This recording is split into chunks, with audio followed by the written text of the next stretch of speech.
میرا تعلق ایک متوسط طبقے سے تھا، باپ تو تھا ہی نہیں، اس لیے غلط صحبت میں پڑھ کر تعلیم بھی ادھوری رہ گئی۔ جب ذمہ داری سر پر آئی تو احساس ہوا کہ اپنے ساتھ غلط کر چکا ہوں۔ ملک میں کم یافتہ تعلیم کو تو نوکری بھی ملنا بہت مشکل تھا، اس لیے میں روزگار کے لیے ایران چلا گیا۔ کچھ عرصہ تو کام کرتا رہا، لیکن جو بری لت پڑی تھی جوئے والی، وہ میرا شوق پرانا تھا، کیونکہ گھر میں خرچہ دیتا تو جوا نہیں کھیل سکتا، اگر شوق پورا کرتا تو گھر والے بھوکے رہتے۔ اسی دوران ایک عرب لڑکی سے سلام دعا ہوئی اور وہ جلدی ہی مجھ سے دلچسپی لینے لگی، ہماری دوستی ہوگی۔ اور حقیقت تو یہ ہے کہ مجھے اس سے زیادہ اس کے مال میں دلچسپی تھی، وہ بہت ہی زیادہ مالدار تھی اور وہ تو شاید میرے پیار میں پاگل ہو چکی تھی، اس لیے مجھ سے شادی کرنا چاہتی تھی۔ مجھے تو ایسا موقع چاہیے تھا، میں نے پیچھے اپنے گھر میں کسی کو بتائے بغیر اس سے وہاں شادی کر لی۔ شادی کا شروع کا عرصہ تو بہت اچھا گزرا، میں جہاں نوکری کرتا تھا میں نے وہ بھی جگہ چھوڑ دی اور اس کے ساتھ اسی گھر میں رہنے لگا اور اسی کے سٹور کی دیکھ بھال کرنے لگا۔ جب ایک مہینہ میں نے محنت سے کام کیا اور اچھے آمدنی ہونے لگی تو اس نے مجھ پر اعتبار کر کے سارا کاروبار میرے سپرد کر دیا۔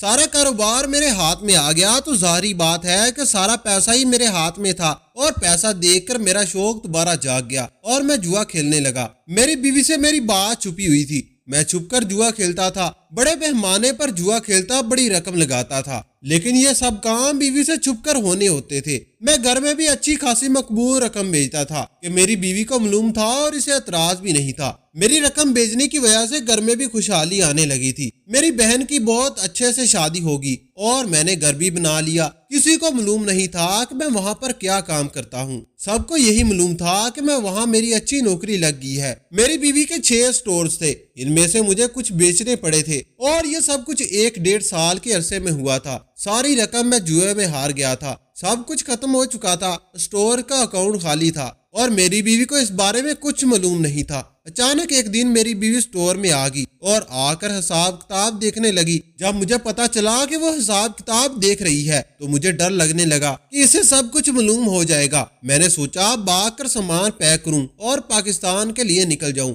میں پیکنگ کر کے نکلنے ہی لگا تھا کہ غصے میں بری میری بیوی گھر آ گئی اور مجھ سے لڑنے لگی اور وہ چاہتی تھی کہ مجھے پولیس کے پاس پہنچا دے۔ میں نے فوراً اسے پکڑ کر سٹور روم میں بند کر دیا۔ وہ چلاتی رہی۔ میں نے پیکنگ کی اور پھر جو قیمتی چیزیں تھی وہ بھی بیگ میں رکھی اور سیدھا ایئرپورٹ پہنچ گیا اور پہلی فلائٹ سے پاکستان آ گیا۔ یہاں آیا تو سب مجھے دیکھ کر بہت خوش ہوئے۔ اچانک آنے کی وجہ سے خاندان میں بڑی دعوتوں کا سلسلہ شروع ہو گیا، اور ویسے بھی جو بندہ پیسے والا ہوتا ہے اسی کی سب قدر کرتے ہیں۔ ماں نے پہلے ہی میری بات طے کر رکھی تھی اور میرے آتے ہی انہوں نے شادی کی تیاریاں شروع کر دیں اور 1 مہینے کے اندر اندر میری شادی کر دی گئی۔ ان ساری چیزوں میں لگ کر میں بھول ہی گیا تھا کہ میں تو کسی کو بند کر کے بھی آیا ہوں، اور صرف سٹور کا دروازہ ہی نہیں بلکہ فلیٹ کا دروازہ بھی بند تھا۔ اور مزے کی بات یہ ہے کہ فلیٹ ساؤنڈ پر روف تھا، اس لیے اس کی آواز باہر بھی نہیں آ سکتی تھی کہ کوئی اور اس کی آواز سن کر مدد کو پہنچتا۔ یہاں بہت خوش تھا، ہر طرف میری بڑی عزت کی جاتی تھی۔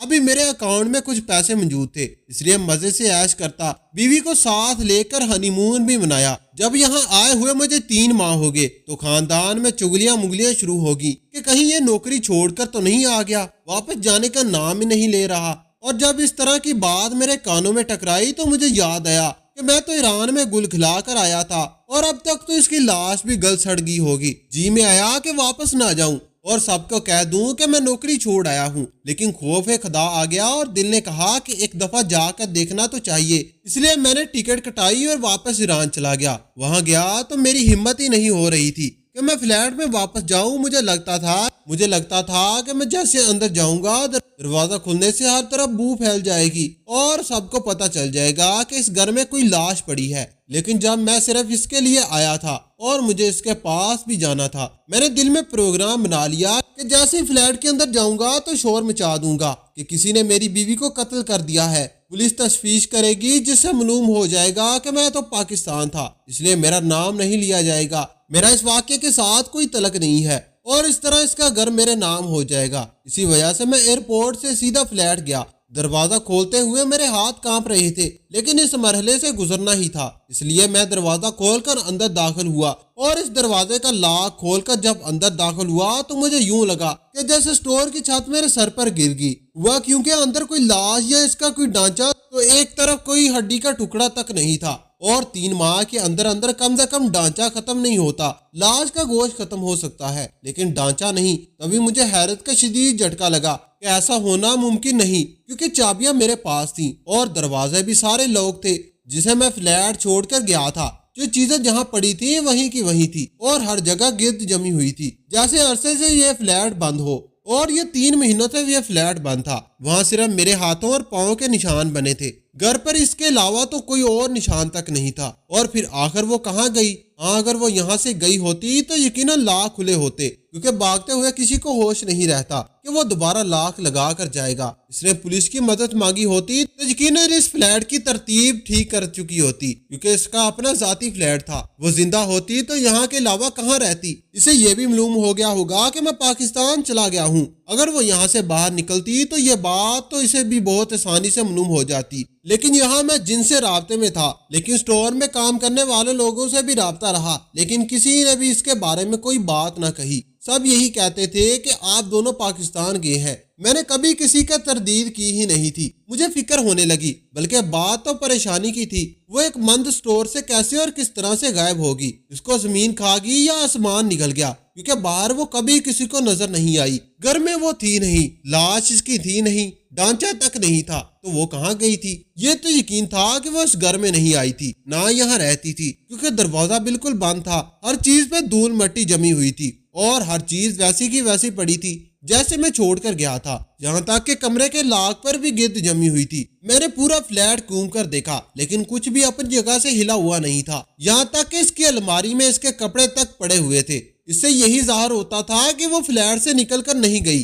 لیکن اگر فلیٹ سے نہیں نکلی تو کہاں پر ہے؟ کیونکہ میرے حساب سے تو یہاں پر مجھے اس کی لاش ملنی چاہیے تھی، یا کم سے کم اس کا ڈھانچہ تو ملنا چاہیے تھا۔ یہاں کچھ بھی نہیں تھا۔ میں نے پورا سٹور کھنگال ڈالا، لیکن وہاں ایک ہڈی کا ٹکڑا تک نہیں ملا۔ وہاں سے نکل کر باہر گیا، ارد گرد کے لوگوں سے اس کے بارے میں معلوم کیا، اور میں نے یہی ظاہر کیا کہ مجھے نہیں پتا وہ کہاں ہے۔ میں تو آج ہی پاکستان سے آیا ہوں، لیکن اس مرتبہ کسی نے اس کو نہیں دیکھا تھا۔ سٹور پر ان لوگوں نے قبضہ کر لیا تھا جن کے پاس گروی رکھوا دیے تھے۔ وہاں سٹاف بہت بدل چکا تھا، لیکن پھر بھی ابھی تک کوئی سٹاف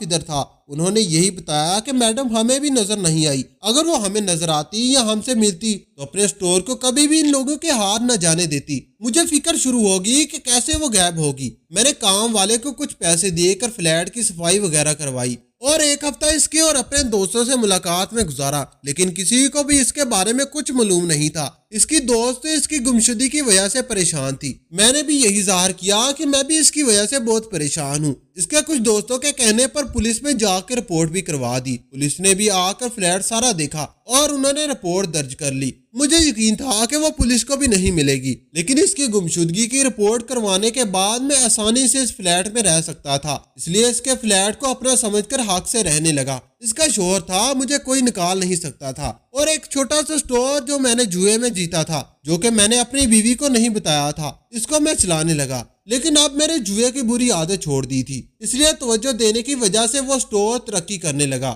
میرے ذہن میں وہ جو احساس جرم تھا وہ ختم ہو چکا تھا، حالانکہ پھر ویسے ہی ہو گئے۔ گھر میں خاصی رقم بیچنے لگا۔ یہاں پر میرا ذاتی سٹور تھا اور گھر تھا، اور اس کی گاڑی بھی میری تھی۔ اس سے شادی کرنے کی وجہ سے یہاں کی نیشنلٹی تو مجھے پہلے ہی مل چکی تھی، اس لیے مجھے کوئی مسئلہ نہیں تھا، اور نہ ہی اس ملک میں کوئی ڈر اور خوف تھا۔ اس فلیٹ میں رہنے کے باوجود اتنی ہمت نہیں تھی کہ میں دوبارہ سٹور میں جاؤں، اس لیے میں نے سٹور کو مستقبل طور پر لاک کر دیا، کیونکہ مجھے ڈر لگتا تھا جیسے اس کی روح وہاں پر موجود ہو۔ سچ میں مجھے کبھی کبھار لگتا تھا کہ وہ اس فلیٹ میں موجود ہے، لیکن میں یہ بھی جانتا تھا کہ وہ میرا وہم ہے جو مجھے چین نہیں لینے دیتا۔ لیکن یہاں آنے کے 1 مہینے بعد میں مکمل طور پر سیٹل ہو چکا تھا اور اپنی لائف میں بیزار ہو گیا۔ ایک رات میں سو رہا تھا تو مجھے ایسے لگا جیسے مجھے کسی نے جھنجھوڑ کر اٹھایا ہو۔ مجھے حیرت ہوئی کہ مجھے کس نے اٹھایا۔ جب میں نے آنکھ کھولی تو سامنے وہ کھڑی تھی۔ مجھے حیرت کا شدید جھٹکا لگا۔ میں چیخ مار کر بستر سے اٹھا اور لائٹ آن کرنے لگا۔ جیسے ہی میں نے لائٹ آن کی اور اوپر پلٹ کر دیکھا تو وہ وہاں نہیں تھی۔ میں نے پورا فلیٹ چھان مارا، لیکن وہ دروازہ اندر سے بند تھا، لاک تھا، ساری چیزیں بھی جگہ پر پڑی تھی، وہ نہیں تھی۔ مجھے محسوس ہوا کہ یہ میرا وہم ہے، اس لیے میں خود کو سمجھا کر دوبارہ سو گیا۔ اور اس کے بعد جو کچھ ہوا، لیکن وہ مجھے اکثر نظر آتی۔ فلیٹ میں اس کا نظر آنا تو پھر بھی سمجھ آتا تھا کہ شاید جنازے کے اور بغیر کفن کے ایسے مری ہے تو اس کی روح بے چین ہوگی، لیکن ایسی کوئی بات دنیا میں نہیں ہوتی کہ کوئی روح دوبارہ نظر آئی ہو۔ لیکن میں اپنا وہم سمجھتا تھا، لیکن ایک دن تو ہاتھی ہوگی، اور وہ سٹور میں بھی نظر آئی کیونکہ وہاں موجود اور کسی کو نظر نہیں آئی تھی۔ تھوڑی دیر نظر آنے کے بعد غائب ہوگی، اور وہ پھر سلسلہ چل نکلا، مختلف جگہ پر نظر آتی، اور ہر اس جگہ پر جہاں میں سکون محسوس کر رہا ہوتا تھا، مزے میں ہوتا تو کبھی سوتے ہوئے مجھے نظر آتی، کبھی سٹور میں آرام سے اپنے کیبن میں بیٹھا ہوتا تو وہاں نظر آتی۔ مجھے وہم سے زیادہ اس سے ڈر لگنے لگا تھا۔ اس ترقی یافتہ ملک میں کون میری بات پر یقین کرتا، اور یقیناً اگر میں یہ بات کسی کو بتاتا تو کوئی مجھے پاگل سمجھ کر پاگل خانے میں داخل کروا دیتا، اس لیے یہ بات میں نے کسی کو نہیں بتائی۔ ایک دن جب میں کھانا بنا رہا تھا اور مجھے محسوس ہوا کہ وہ میرے پیچھے ہے، میں نے کوشش کی کہ اس کو ہاتھ لگاؤں اور مجھے پتا چلے کہ وہ سچ ہے یا وہم، لیکن اسی وقت اس نے سائڈ پہ رکھے پین سے مجھ پر حملہ کر دیا، اور سچ میں وہ مجھے لگا تھا، لیکن جب میں نے اسے اٹھا کر دیکھا تو وہ غائب ہو چکی تھی اور وہ پین میرے قدموں میں پڑا تھا۔ ویسے مجھے یقین ہو گیا کہ یہ میرا وہم نہیں ہے، کچھ تو حقیقت ہے اس میں۔ اب اکثر یہ ہوتا میری چیزیں ادھر سے ادھر ہو جاتی، کبھی کبھار تو خود چیزیں حرکت کرنے لگتی، کبھی اٹھ کر پھر رکھی جاتی، لیکن وہ مجھے کہیں بھی نظر نہیں آتی تھی، اور جہاں نظر آتی وہاں اسے چھو نہیں سکتا تھا۔ مجھے لگتا تھا کہ مجھ سے انتقام لے رہی ہے، کیونکہ میں یہاں بالکل سکون محسوس کرنے لگا تھا۔ میں نے اپنا مستقبل اسی ملک میں سوچ لیا تھا، لیکن اب مجھے لگتا تھا کہ میرا یہاں رہنا محال ہو جائے گا، اب میں مزید اس ملک میں نہیں رہ سکتا۔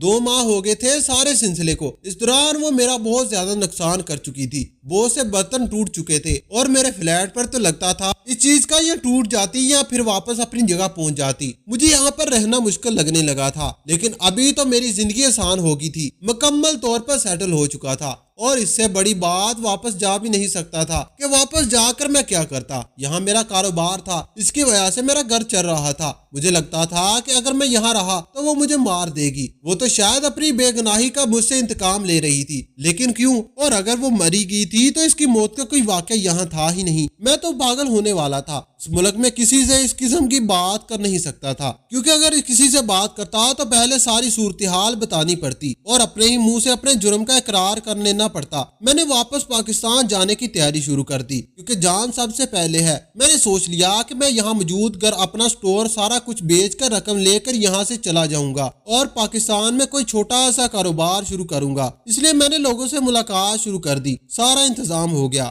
2 نمبر طریقے سے میں نے اس گھر کا اور گاڑی کا اپنے نام کروا لی، میں نے ان کو بیچ بھی دیا، تمام رقم اپنے اکاؤنٹ میں ٹرانسفر کروا پاکستان کے لیے لانچ میں بیٹھ کر جہاز کا انتظار کر رہا تھا کہ وہ مجھے وہاں نظر آئی۔ میں اسے کچھ کہہ تو نہیں سکتا تھا، وہ کسی اور کو تو نظر نہیں آتی تھی، لیکن حیرت کی بات تھی کہ وہ مجھے آ کر میرے ساتھ بیٹھ گئی۔ میں نے اسے کہا کہ تم آخر چاہتی کیا ہو؟ اس نے کہا کہ صبر رکھو۔ حیرت کی بات تھی کہ پہلی دفعہ مجھے اس کی آواز آ رہی تھی۔ میں نے ادھر ادھر دیکھا تو کوئی بھی ہماری طرف متوجہ نہیں تھا، اس لیے میں نے پوچھا کہ تم مر کر بھی میری جان کیوں نہیں چھوڑ رہی ہو؟ تو اس نے کہا کہ کیا تم نے مجھے زندہ ہوتے ہوئے بھی کہیں کا چھوڑا تھا؟ میرے پاس اس کی بات کا جواب نہیں تھا۔ اس نے مجھے کہا کہ یہ بتاؤ کیا کرتی؟ تمہیں خیال بھی نہیں آیا کہ میرا کیا حال ہوگا؟ بھوک پیاس سے کیسے سسک کر میری جان نکلی ہوگی؟ میں نے کہا کہ میں تم سے معذرت کرتا ہوں، میں بہت ڈر گیا تھا، یہاں کی پولیس بہت سخت ہے، ذرا سے بھی بھنک پڑ جاتی کہ میں نے تمہیں دھوکہ دیا ہے اور تمہارے سارے کاروبار کو تباہ کر دیا ہے تو مجھے بہت لمبی سزا ہو جاتی، میں جیل میں نہیں جانا چاہتا تھا، اور دوسرا تمہارے قتل کا الزام بھی میرے سر پر آتا، میں نے تمہیں خود سٹور روم میں بند کر دیا۔ اس نے ہاتھ اٹھا کر کسی کو اشارہ کیا۔